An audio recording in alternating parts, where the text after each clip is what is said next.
내년 2025년에 시행될 예정인 검투세 때문에 많은 투자자분들이 해외 주식, 특히 미국 주식에 눈길을 돌리고 있습니다. 하지만 미국 주식에 투자하면서 가장 큰 걱정 중 하나가 바로 세금이 아닐까 싶습니다. 미국 주식에서 발생하는 이익에 대해 어떻게 세금을 내야 하는지, 또는 어떻게 합법적으로 세금을 줄 수 있을지에 대한 정보가 많이 부족한데요. 오늘은 미국 주식 투자자라면 꼭 알아야 할 장기 보유로 세금 줄이는 방법, 세금 손실 수확법 등을 이야기해 볼까 합니다. 미국 주식을 매도해서 이익이 발생했을 때 연간 250만 원까지는 세금이 부과되지 않습니다. 즉 1년 동안 주식을 팔아서 250만 원 이내로 이익을 얻는다면 그 부분은 세금을 걱정할 필요는 없다는 거죠. 하지만 250만 원을 초과하는 금액에 대해서는 22%의 세율이 적용됩니다. 예를 들어 여러분이 1년 동안에 매도한 주식 금액이 1000만 원의 이익이라고 가정해 보면 1000만 원에서 250만 원을 공제합니다. 그러면 남는 금액이 750만 원이 되겠죠. 그럼 이 750만 원에 대해서 22% 세금을 부과하면 세금은 165만 원이 됩니다. 여기서 중요한 점은 1년에 발생한 모든 양도 차익을 합산해서 계산한다는 것입니다. 여러 번 주식을 매도했더라도 1년 동안의 총이익을 기준으로 250만 원 공제를 적용하고 초과된 금액에 대해서만 세금을 내게 되는 겁니다. 이게 미국 주식을 할 때 알아야 되는 세금의 기본 원리입니다. 그러면 바로 오늘의 영상의 주제인 합법적으로 미국 주식 세금 지불하지 않는 방법에 대해 알아보겠습니다. 첫 번째로 세금 손실 수확을 이용해서 세금을 지불하지 않는 방법인데요. 좀 전에 1년에 발생한 양도 차익을 합산해서 계산한다고 이야기했습니다. 이 말의 뜻은 이익뿐만 아니라 손실도 계산을 한다는 말입니다. 예를 한번 들어보면 A 주식에서 1000만 원의 이익을 얻었는데 B 주식에서 750만 원 손실이 났습니다. B 주식을 매도해서 손실을 확정 짓게 되면 제가 실제 벌이되는 금액은 250만 원으로 양도소득세를 지불할 필요가 없게 되겠죠. 왜냐? 250만 원 공제 받으니까. 이게 바로 자산의 이득과 손실을 맞춰서 세금을 절세하는 방법인데요. 이렇게까지 해야 되나 하기 쉽긴 하지만 이 방법을 알아야 하는 이유는 손실이 3,000달러를 초과할 경우 남은 손실을 다음 해로 이연해서 이익과 상쇄할 수 있습니다.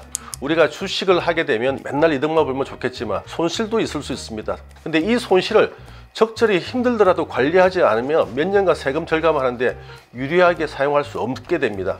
좀 손이 가더라도 발품을 파셔야 되겠죠. 여기서 꼭 주의해야 될 점은 뭔가 하니까 와시 세일 룰이라는 규정이 존재한다는 점인데요. 손실을 실현하고 난 후에 같은 주식을 갖다가 30일 이내에 다시 매수하면 그 손실을 세금 공제에서 인정하지 않겠다는 규정입니다.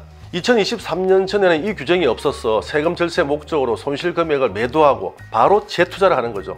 투자자들이 주식 손실을 부당하게 이용해서 세금을 줄이는 행위를 막기 위해서 IRS가 만들었다고 보시면 되겠습니다. 그래서 이 규정을 꼭 인지하고 세금 절세 목적으로 손실 매도를 하시는 분들은 30일 이후에 같은 종목에 재투자를 하시면 되겠습니다.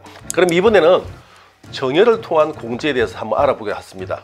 모두가 알고 있듯이 정예를 하게 되면 세금을 지불해야 되십니다. 하지만 일정 한도 내에서는 세금을 부과하지 않는 공제 한도라는 게 있는데 이 한도 내에서 정예를 진행하면 되겠습니다. 배우자에게는 아시겠지만 10년 동안 6억, 성년자의 경우에는 5천만 원, 미성년자 2천만 원입니다.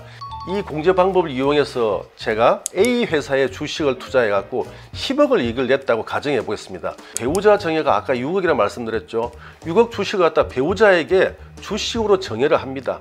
그러면 배우자가 이 주식을 갖다가 이득 없이 바로 매도를 하게 되면 배우자 입장에서는 양도 차익이 빵원이기 때문에 소득세 22%를 절약하게 되는 것이고, 나머지 4억에서 남편이 주식을 매도하며 4억에 대해서 22%인 8,800만 원 세금을 갖다 지불하면 되고, 그렇게 되면 총 남편은 1억 3,200억 정도를 갖다 금액을 절세할 수 있습니다.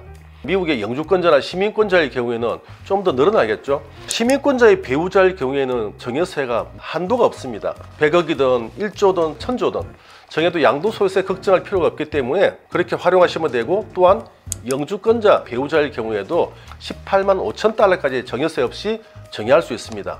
그러니까 한국보다는 훨씬 더 많은 금액을 정예할 수 있겠죠. 여기도 물론 주의해야 될 점이 있습니다. 남편이 바로 주식을 매도하고 나서 차익을 실현하고 정예를 하게 되면 양도소득세 무조건 지불해야 됩니다. 절세도 안 되고 배우자에게 10년 동안 6억 정예한다는 것도 활용할 수 없습니다. 주식 매도 정예가 아닌 주식 자체를 정예해서 정예받은 배우자가 주식을 매도하셔야 절세할 수 있다는 점 숙지하시길 바라겠습니다.